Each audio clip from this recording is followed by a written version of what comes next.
বন্ধুরা, কেমন আছেন সবাই? গল্প হলেও সত্যি চ্যানেলের আরেকটি নতুন গল্পেতে আপনাদের সকলকে জানাই স্বাগত। সেই কবেকার ফেলে আসা পায়ের ধুলো ঘুমের মধ্যে আমাকে পেছন থেকে সামনে তাড়া করে। প্রকৃতপক্ষে পায়ে চলা পথের সঙ্গ অনুসঙ্গে তার সমস্ত কবিতা, গদ্য, ছড়া, কথা সাহিত্যময় তর্জমাও গ্রথিত। ঘরের বদলে পথ, গৃহের বদলে রাস্তা। হ্যাঁ, রাস্তাই তার জীবন আর সাহিত্যের একমাত্র রাস্তা। পথ চাওয়াতেই তার আনন্দ। একটু লক্ষ্য করলে দেখা যাবে গোড়া থেকে শেষ পর্যন্ত তার গ্রন্থ নামে ফিরে ফিরে আসে এই চলাচলের প্রসঙ্গ।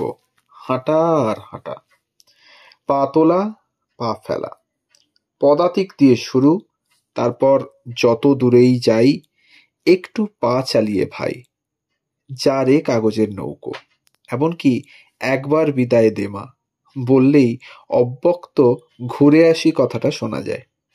জল সইতে বা ছড়ানো ঘুঁটি নামেও সেই পথবিলাসের সুমধুর ইশারা। বদ্ধ স্থাণু ঘরে তিনি নেই।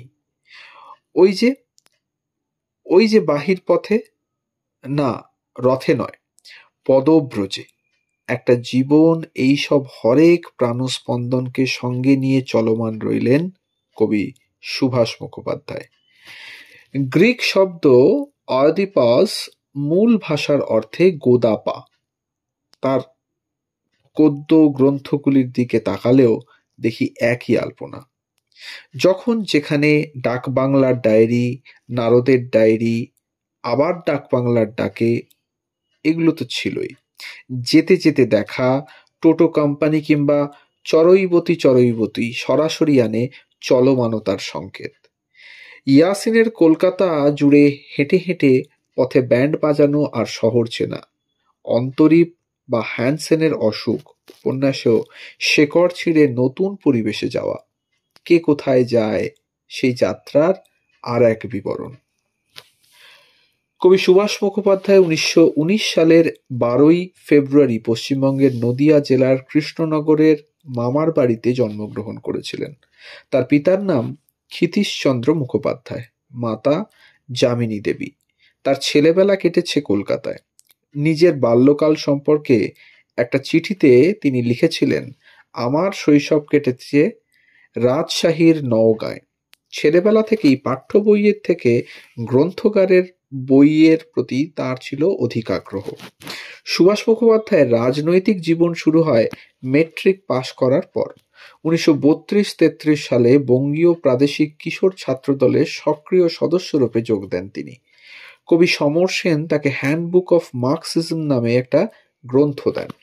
এটি পড়েই তিনি মার্কসীয় রাজনীতি ওতপ্রোতভাবে জড়িয়ে পড়েন। 1940 সালে তিনি লেবার পার্টিতে যোগদান করেন। পরবর্তীকালে লেবার পার্টি ত্যাগ করে ভারতের কমিউনিস্ট পার্টির সংস্পর্শে আসেন তিনি। 1942-এ পার্টির সদস্যও হন। এই সময় সদ্য গঠিত ফ্যাসিবাদ বিরোধী লেখক শিল্পী সংঘের সাংগঠনিক কমিটিতে যুগ্ম সম্পাদক নির্বাচিত হন তিনি। 1946 সালে দৈনিক স্বাধীনতা পত্রিকায় সাংবাদিক হিসেবে যোগদান করেন। 1948 সালের মার্চ মাসে কমিউনিস্ট পার্টি বেআইনি ঘোষিত হলে বহু কমিউনিস্ট বন্দীর সঙ্গে তিনিও কারাবরণ করেন। পরে 1950 সালে মুক্তি পান। সুভাষ মুখোপাধ্যায় সাহিত্য একাডেমি পুরস্কার পান 1964 সালে। 1977 সালে আফ্রো এশিয়ান লোটাস প্রাইজ, 1982 সালে কুমারন আসান পুরস্কার, 1982 সালে মির্জো টারসন জেড পুরস্কার, 1984 সালে আনন্দ পুরস্কার এবং সোভিয়েত ল্যান্ড নেহেরু পুরস্কার, 1992 সালে ভারতীয় জ্ঞানপীঠ পুরস্কার, 1996 সালে সাহিত্য একাডেমি ফেলোশিপ পান। বিশ্বভারতী বিশ্ববিদ্যালয় তাকে সম্মানিত করে সর্বোচ্চ সম্মান দেশিকোত্তম দ্বারা। এছাড়াও প্রোগ্রেসিভ রাইটার্স ইউনিয়নের ডেপুটি সেক্রেটারি ও 1983 সালে আফ্রো এশীয় লেখক সংঘের সাধারণ সংগঠক নির্বাচিত হন কবি। 1987 সাল থেকে তিনি ছিলেন সাহিত্য একাডেমির এক্সিকিউটিভ বোর্ডের সদস্য। সুভাষ মুখোপাধ্যায়ের কাব্যগ্রন্থ পদাতিকের নামানুসারে 2009 সালে শিয়ালদহ নিউ জলপাইগুড়ি এক্সপ্রেসের নাম হয় পদাতিক এক্সপ্রেস। 2010 সালে 7ই অক্টোবর কলকাতা মেট্রো নিউ গড়িয়া স্টেশনটি কবির নামে উৎসর্গ করা হয়। বর্তমানে স্টেশনটির নাম কবি সুভাষ মেট্রো স্টেশন। আমার চোখের পাতায় লেগে থাকে নিকোনো উঠোনে সারি সারি লক্ষ্মীর পা, আমি যত দূরেই যাই। আধুনিক যুগে বাংলার এই উজ্জ্বল জ্যোতিষ্ক যকৃৎ এবং হৃৎপিণ্ডের সমস্যার কারণে দীর্ঘকাল অসুস্থতার পর 2003 সালে কলকাতায় মৃত্যুবরণ করেন। তো এই ছিল আজকের গল্প কবি সুভাষ মুখোপাধ্যায়কে নিয়ে। আবারও মনে করিয়ে দিই, আমাদের গল্পগুলো যদি ভালো লাগে তাহলে অবশ্যই আমাদের চ্যানেলটিকে সাবস্ক্রাইব করুন, বন্ধুদের সাথে, কাছের মানুষদের সাথে শেয়ার করুন, কমেন্টের মাধ্যমে জানান কেমন লাগছে, বেল আইকনটি প্রেস করে রাখুন পরবর্তী গল্পটি পাওয়ার জন্য। আমাদের গল্প প্রকাশের সময় প্রতিদিন সকাল 9টা থেকে 9:30 মধ্যে। সবাই ভালো থাকুন। ধন্যবাদ।